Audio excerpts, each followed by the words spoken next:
But most importantly, it's paramount that we continue to evolve our education systems to prepare our students for the 21st century. 23 Staaten kommen hier zusammen mit ihren Vertretern und ich glaube, das wird eine ganz spannende Diskussion.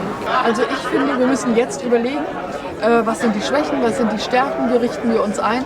Keiner von uns, Sie nicht, ich nicht, keiner weiß, was ist 2035. Und davon hängt ja dann die Bildungsentscheidung auch für 2050 ab.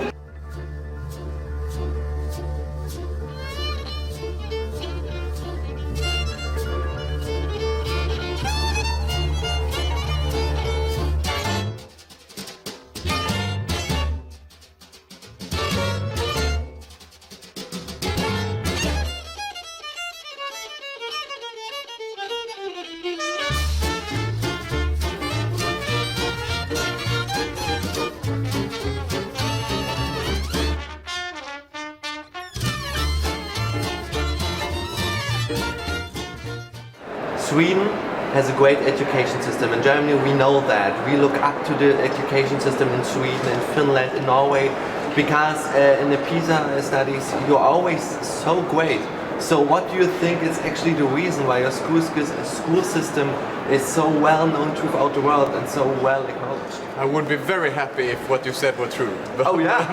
but okay. It's not. Sweden has been falling very fast in PISA. We're actually the country that has been falling the fastest in a PISA measurement ever, and we need a little bit of that PISA shock that you got in 2001 in Germany, and I believe we have that now. So all the stakeholders, the teachers union, the political parties, the researchers, all try to do whatever is possible to rebuild a strong system, because today we lack that.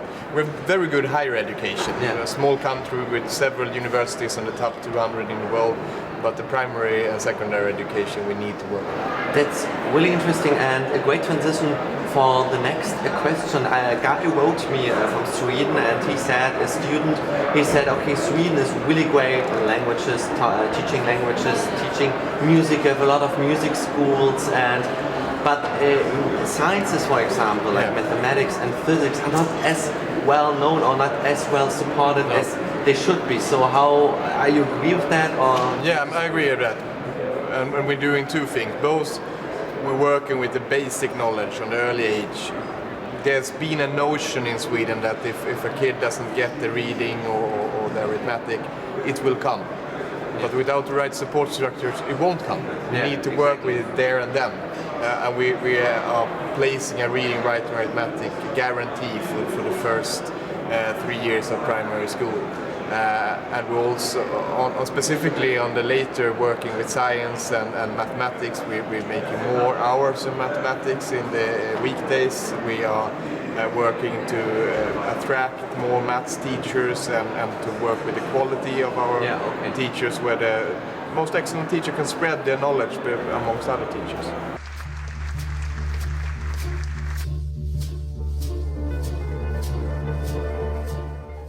I would like to welcome you all on behalf of the OECD to the 6th International Summit on the Teaching Profession. We hoped to stimulate intensive discussions about how to create a stronger teaching profession. We are very proud of our education system in New Zealand. It's got some things in common with other education systems, and it's quite specific to New Zealand in other ways.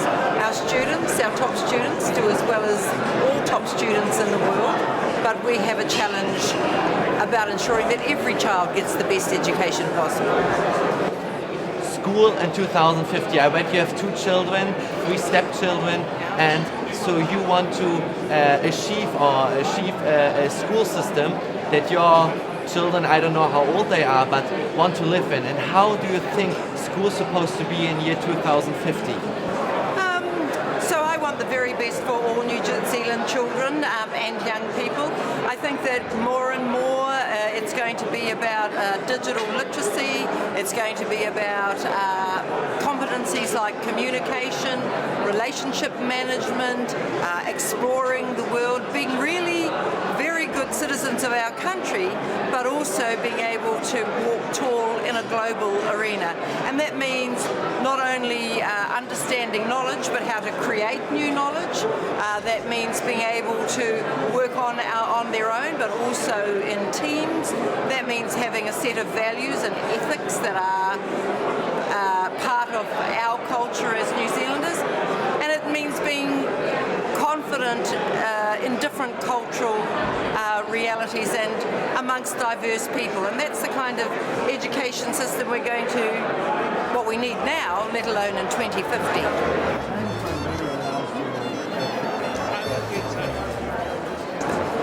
Well, my hope Yes. is that we get everybody working together towards the common outcome of making education better. Hopeful. Okay. Well, I'm really looking forward to hearing about how different education systems overcome challenges that they have and learning about what works well in other education systems. You're a supporter of the federal system, did you say that? So you agree that every state has its own education system?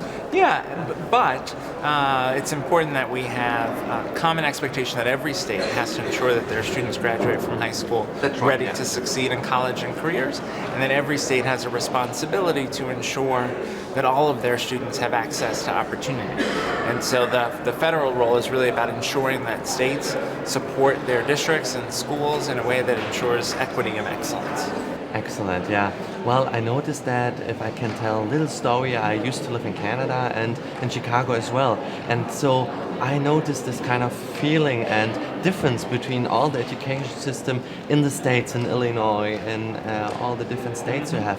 But how do you do that in such a big country to have a common goal, yeah? So how does it work, and which goals do you have for Yeah, so federal government puts about 10%, 8 to 10%, depending on the state, of funding into the schools. And so we can say in exchange for that amount of money, states have to commit to certain things. One of the requirements is that states commit to ensuring that all of their students graduate ready for success at the next level. One of those commitments is that states will serve their students with disabilities, that they will make sure those students are included in school and given opportunities. One of those commitments is that states will serve their English learners and will help those students learn English and succeed in the curriculum. So the federal role is really about ensuring that states support all of their students. And states often will collaborate together. So there's an effort right now to make our standards in the United States more competitive with the PISA standards and the kinds of expectations that we see in our international competitors.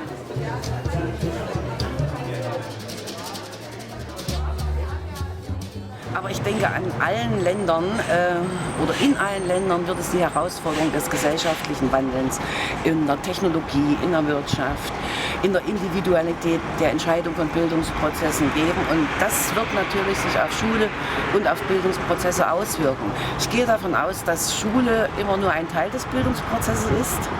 Dass Schule auch nicht auf das Leben vorbereitet, sondern Schule sollte Leben sein.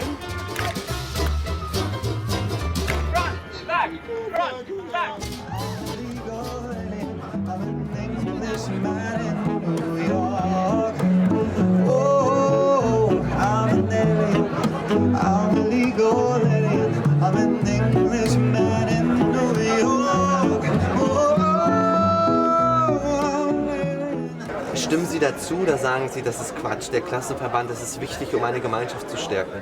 Ich glaube schon, dass der Klassenverband wichtig ist, und ich verstehe überhaupt nicht, warum man nicht in einem Klassenverband sehr individuell auf die Stärken und Schwächen von Schülern eingehen soll. Warum soll da der Klassenverband etwas verhindern und soll ein Zusammenfassen dieses besser ermöglichen? Finde ich völlig unlogisch. Völlig unlogisch. Also sind Sie auch für eine Vielfalt und eine Gemeinschaft in der Bildung in Deutschland? Ja, und vor allen Dingen dafür, dass es im Bildungssystem erreicht werden soll, dass jeder, bei sehr unterschiedlichen Ausgangsvoraussetzungen, die ja wir alle als Menschen haben, maximale Chancen bekommt. Das ist mein Ziel in der Bildung. Und das geht natürlich nicht, indem man alles alles über den gleichen Kamm schert, sondern dass man akzeptiert, die Ausgangsvoraussetzungen sind unterschiedlich, also müssen die Möglichkeiten, wie man mit den Schülern agiert, auch sehr unterschiedlich sein. Also ich bin da für Vielfalt, haben Sie recht. Für Vielfalt, richtig. Da habe ich ein Zitat rausgesucht, das kennen Sie vielleicht. Ich bin fast 18 und habe keine Ahnung von Steuern, Miete oder Versicherung. Aber ich kann Gedichtanalysen in 4 verschiedenen Sprachen schreiben. Was eine deutsche Schülerin zum Bildungssystem gesagt haben. Ich habe auch gesehen, Sie haben sich das schon zu positioniert. Also ich glaube, dass Literatur, Mathematik, all die Fächer, die man in der Schule vermittelt, wichtig sind. Die sind wichtig fürs Lebensglück, aber meiner Meinung nach sollte man in der Schule auch ein Fach, die Möglichkeit haben, was ich mit Alltagswissen bezeichnen würde, wo man auch sehr praktische Dinge lernt. Und das, glaube ich, würde bei einer ganzen Reihe von Schülern die Motivation, in die Schule zu gehen. Wenn ich also Umgang mit Handyverträgen, wenn ich Grundlagen von Pflegeansprüchen im Alter oder anderes, wenn ich das in der Schule vermittelt bekomme, neben den Fächern, die wir alle haben, die auch weiterhin bleiben sollen. Aber so, es gibt ja eine ganze Reihe von Schülern, die mit der Schule Probleme haben.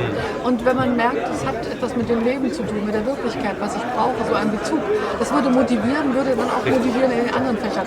Und das ist kein Thema, was mir eingefallen ist aufgrund der Äußerung der Schülerin, sondern ich habe, als ich in Niedersachsen Ministerin war, sehr dafür gekämpft, dass wir ein solches Fach in der Schule bekommen. Und auch nicht sagen, auch Fortpflanzung ist in Biologie, sondern dass wir das wirklich in einem Fach auch konzentrieren, in vielfältiger, breiter Form, was Alltagswissen bedeutet.